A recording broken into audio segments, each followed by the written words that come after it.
All right, Steve. You better get out of my way. How you doing today? It is a wonderful day today. Indeed, indeed. So we're going on to SPE. That is the plan today. Look at that. What a psycho. Just cut you off. What a jeez. People in little cars always think they have just huge dicks. That is not true at all either. Nope. So we hit them. Yeah. Cars.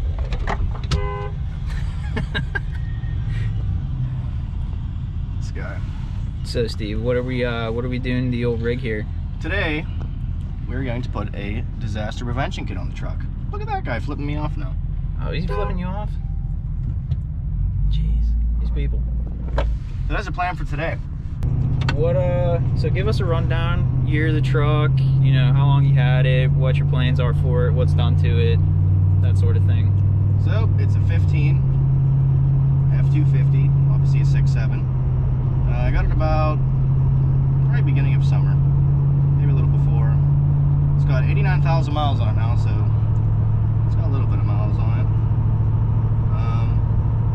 The only thing I've done to it so far is pretty much deleted it, tuned it, and put an intake on it. Nice. What do you think of how it runs? I think it runs great. Much better after it's been deleted, that's for sure. Yeah. How is it in comparison to your other trucks that you've had? So, I've had a 7.3, which is obviously a dog, and an LB7, and my LML, which I like that truck, but it was getting a lot of miles on it, so I figured I'd trade it in before it was worth absolutely nothing. But this truck beats every single one of them without a doubt, even stock, before I did anything to this. What's your future plans with this truck? You planning on making any decent power with it, Emperor kit stuff, like? I don't really know yet. I'd like to put an Emperor kit on it, that'd be very nice. Yeah. Down the road for sure, maybe sometime soon. I don't know yet. Okay. Big things coming though. It's not going to stay stock. That's good. That's what we like to hear. That is for sure.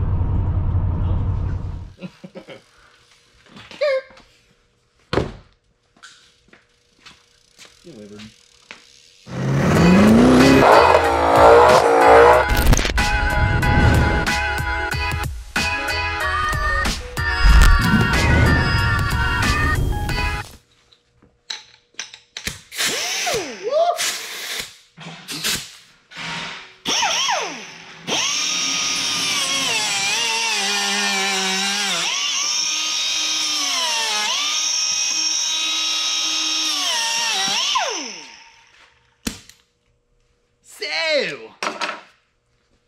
I can't. There's too many people watching right now. I can't do this.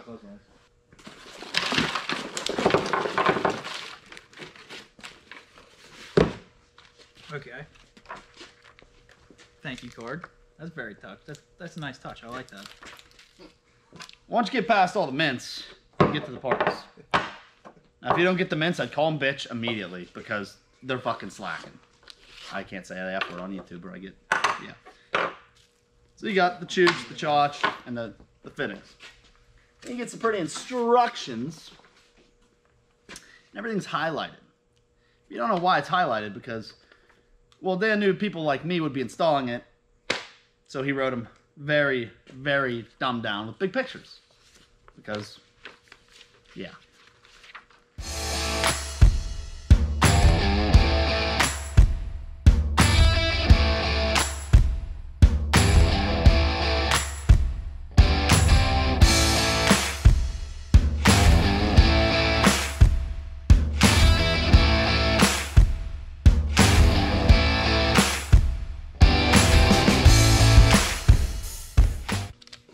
Alright, what's up guys? Back working on some Ford things, you know. I said we're gonna post some videos more often, and then you know, that didn't happen, right? And I can tell you why it didn't happen. Because I wrecked my street bike at 70 miles an hour into the ditch. I'll send some, here's pictures right now. You'll just get to see a few clips of that. It's fun. So yeah, wrecked that. That was fun. I didn't go to work for about 2 weeks. And for the first week, I pretty much was so sore I didn't even want to stand up. But the bike kind of survived. If you saw by the back wheel got destroyed, but we marketplaced one of those bad Larrys.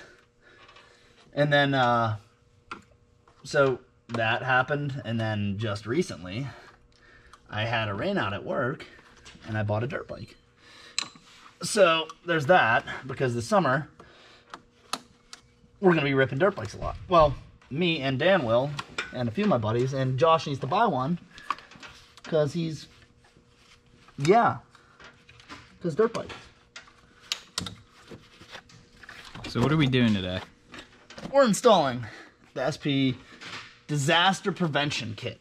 Now, I'm not going to get into too many details about why this is better than, you know, Joe Blow's kit from whatever other site there is.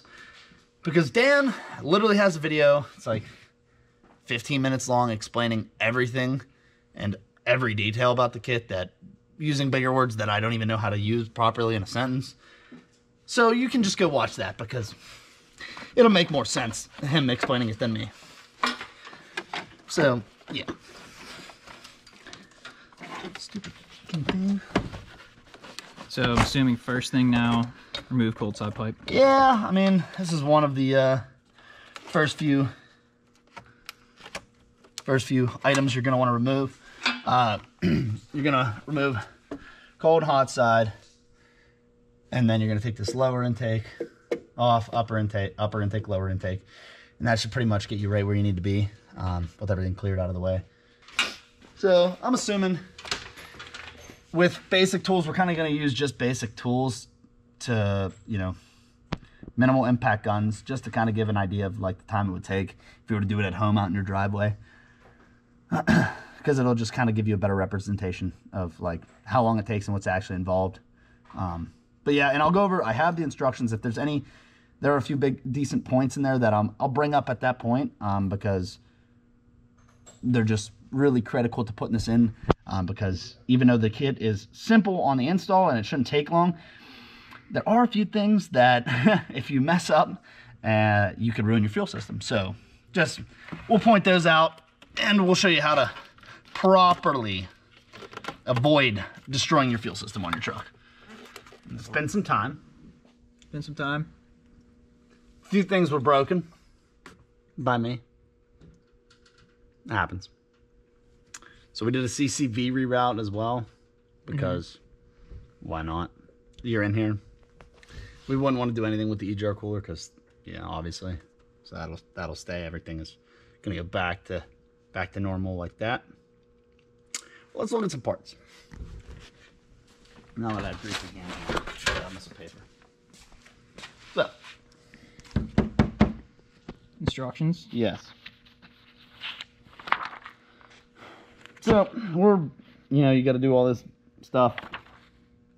All right, so now here's where we start getting important. You got to disconnect this piece, right? This is volume control valve on your CP4. So if you can read this, it says importante. Make sure no debris fall into pump. All right. Debris, none in the pump. It's all in caps with a lot of exclamation points. 7 to be exact. So, yep. Yeah, I actually like kind of glanced at that. So, how we're gonna fix that, or it's not really a fix. How we're gonna avoid getting things the debris into the pump. Debrisses. Well, where's the? I got the stuff. Brake clean. You're going about a lot of this, and you're just gonna hammer it in there like you're polishing a turd. Yeah, see, now it's right up in here. Yep. Yeah.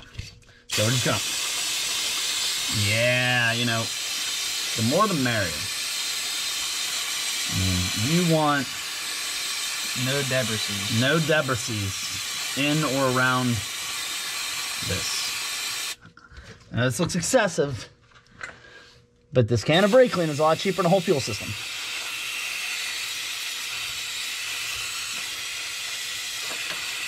Okay, so I would say that's probably, you know, about a 40-second spray.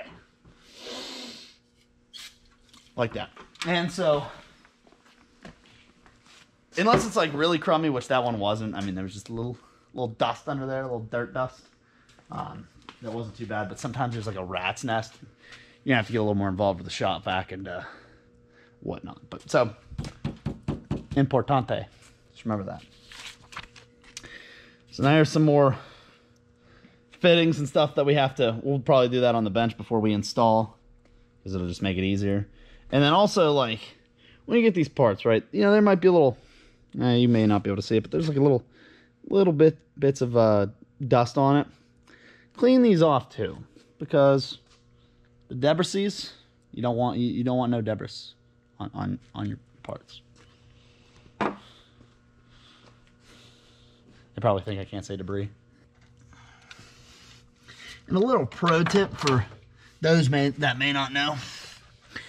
Once you've gotten this far, right? Once you get your big plastic intake manifold, your upper intake manifold off, it's best to either tape off or shove some rags. Going to the heads, the intakes going to the heads, because if a bolt falls in there, well, it's no longer a 2-hour project. This is, yeah, it's not going to be fun for you. Not at all. So, just word of the wise, just do it. Yeah, so there you go. I don't want this bolt to fall. Come here. I had a magnet up here. Up here. Yeah.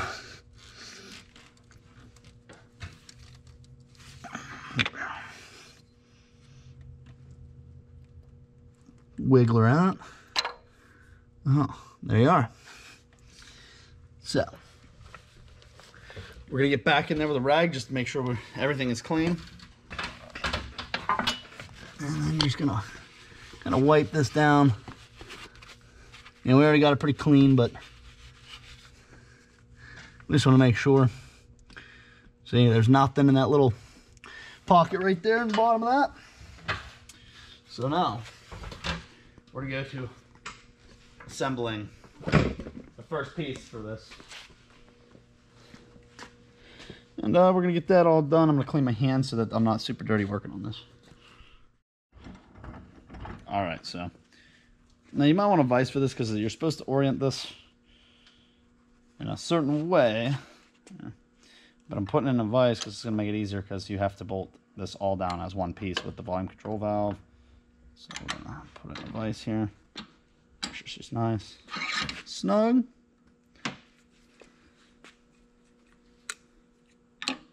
There we are. Now we're just going to, whoa, Nelly.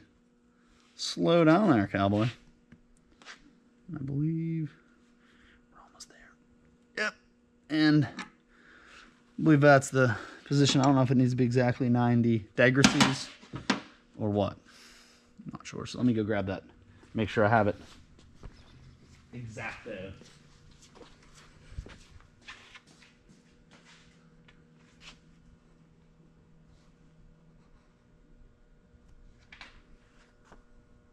It's looking about 90 degrees from 12 o'clock, if you're looking at it this way.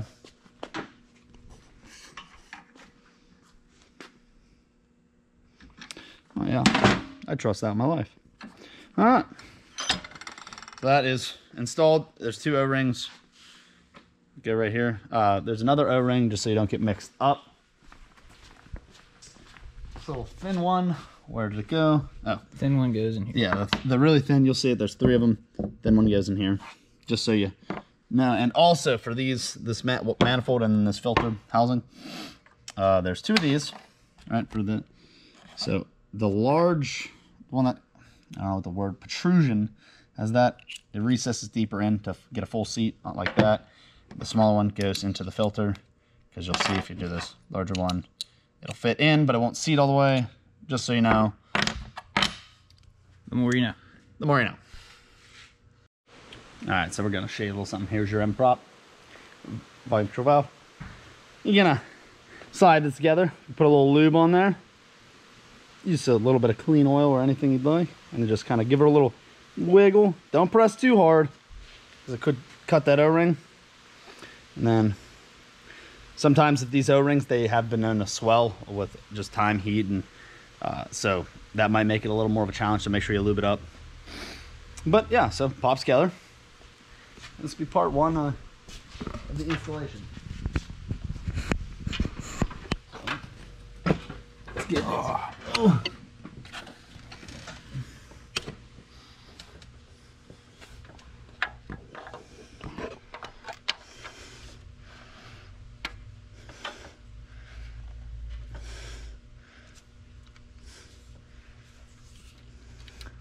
Yeah, fucker, I'll just film it like in. Well, here, just so they know, it's gonna get, like, if you're anything like me, and I don't have big hands, but if you got really tiny hands, you're gonna be able to get it in there, but not me. So get yourself a little magnet action, and you're gonna wanna fish her down in there. Get that bolt in there, that'll just make it a little easier for you. I'm sure you could have figured that out, but figured I'd just show you. And yeah, so I'm gonna tighten that up and catch you with the next step. All right, step 2, installation. Here's your little pre-made hose. It's got a little bevel to her, a little 45 or 22.5, whatever it is. Action, you're gonna have that pointing upward. Upwardo. Then screw that on. Now, I don't know how they ended up doing this, but this is not, it's a standard socket, so, of 11/16. An 18mm will work, but a little loose.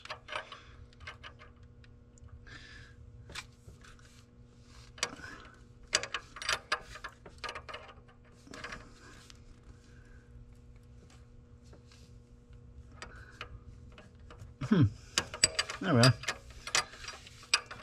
I do not really like using these, but they work. All right, bam, wham, bam, slam. That is installed. On to step 3. All right, so here's the manifold with the plug-in, quarter MPT. Yep, it's like so. Then you're gonna pull this line off right here. A little fuel leakage. NBD. Whip that to the fucking curb. Super easy install right here. Take this, slide it over into here, like so. Now this will already have a fitting in there. Slide this over and in. There'll be a little bolt hole that you're gonna have to line up. I think I'm close to it, I can't tell. Right about there.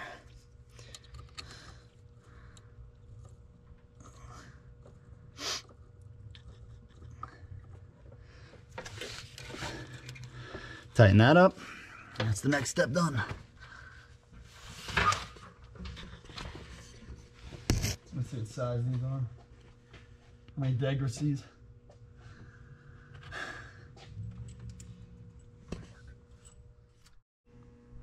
Okay, next, put these on. So I'll do this. Put that O-ring in. This is your screen. That'll be on the return side to filter all the fuel on the return side so that you don't get any debris back in the tank. Or your fuel cooler. That as well. So here we go. Just gonna get these started and then snug them up in a second. As well, I'll show you in a sec here.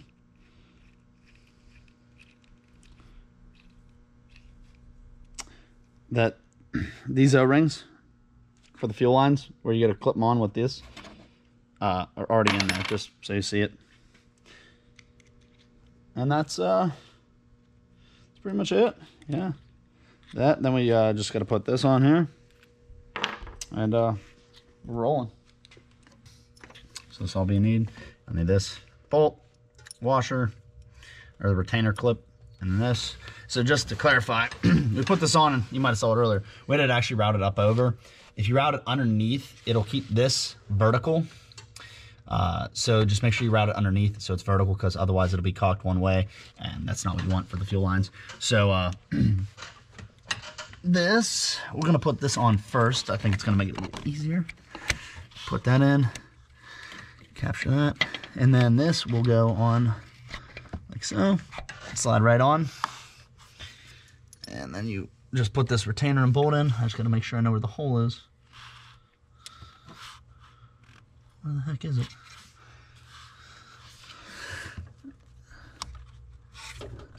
Ah, there it is. All right, so, and that'll be pretty much that.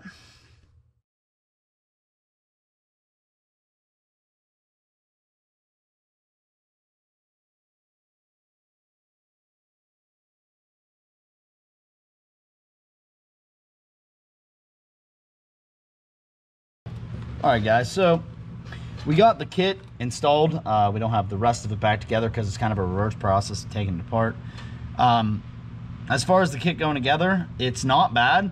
Things that I will recommend. I would recommend doing a CCV reroute, and the reason being is, you don't have to do it, it's just gonna be a little tighter with it in there. So if you were thinking about doing it, doing them together would be a good time, because you already have everything apart. So I mean, you're literally right there. It's 4 bolts and that comes apart. So like I said, I would recommend doing that at the same time. As well, if you have all this off, that would be it.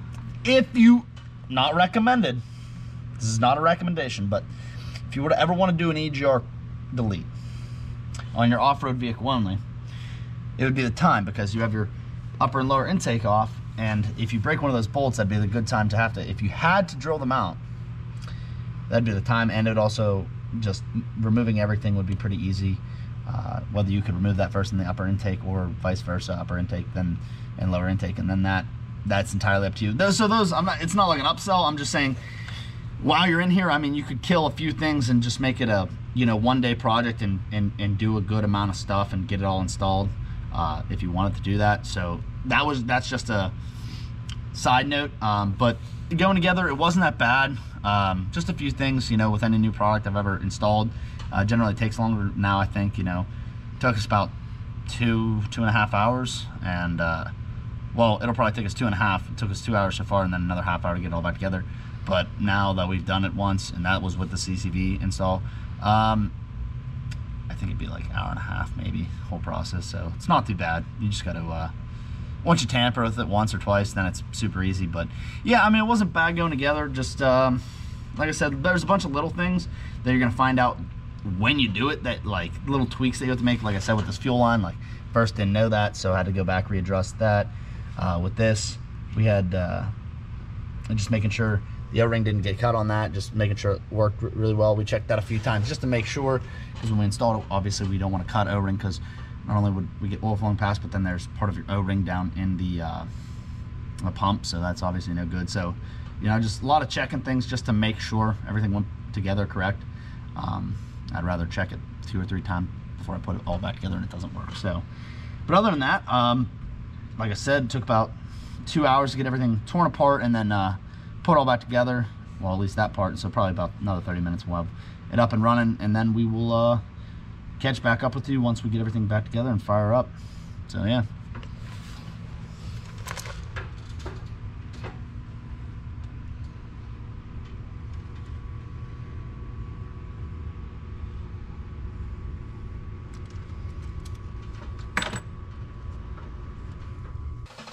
All right, Ron. What's up, dude? So looks like we're finished with the disaster prevention kit. The last piece was this hose right here. Little L hose. Once you get your fuel filter back in, pop this on, good to go. Disaster prevention kit installed. Yeah. It was, well, yeah, just wasn't bad. Just learning curve, something new, but overall, good quality, good design. Wow, you sound like a boring salesman. Good quality, good design. Shit's tits, boys. Fucking buy her. Whoa.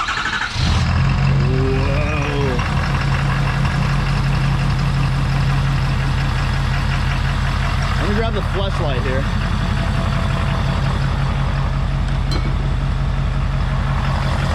Look down in the valley with the line. Seeing things? That's good. All dry? Alright, cool. How's the block on that?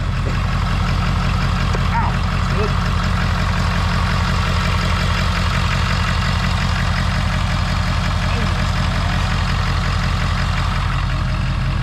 Josh all propped up under there. What's the old computer saying there? Let me step around.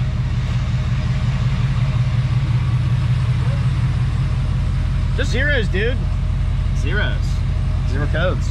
Well, 2 codes for nothing. Oh. Well, there's gonna be some codes.